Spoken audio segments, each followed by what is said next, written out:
Assalamualaikum. Good evening.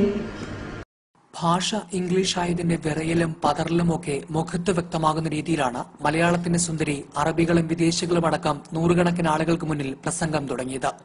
ചടങ്ങിൽ പങ്കെടുത്തവരുടെ പേരുകൾ മുൻകൂട്ടി എഴുതി കയ്യിലൊതുക്കിയിരുന്നു കാവ്യ. പിന്നീട് യുഎഇയെക്കുറിച്ചും ഇവിടുത്തെ ഭരണാധികാരികളെക്കുറിച്ചും കാവ്യ പ്രസംഗിച്ചു.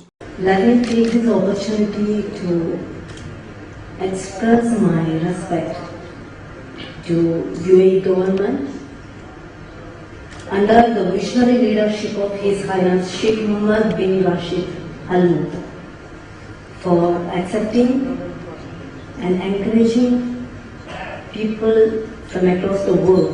പ്രസംഗത്തിനിടയിൽ കാവ്യ തനി മലയാളിയായി.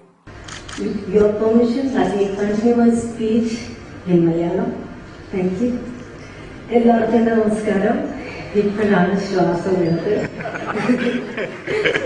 നമ്മുടെ സ്വന്തം ഭാഷയിൽ സംസാരിക്കുന്ന ഒരു സുഖവും സന്തോഷവും ഏത് ഭാഷ കണ്ടെടുത്ത് സംസാരിച്ചാൽ കിട്ടില്ല എന്നുള്ളത് ഇപ്പൊ അനുഭവത്തിൽ മനസ്സിലായി.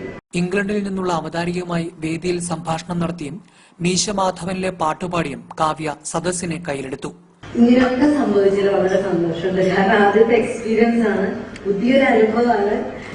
ഞാൻ ഇംഗ്ലീഷിൽ സംസാരിച്ചിട്ടൊന്നുമില്ല ഇതിനു മുമ്പൊന്നും. എന്തായാലും അബദ്ധമാണ് പറഞ്ഞതെങ്കിൽ ക്ഷമിക്കുക.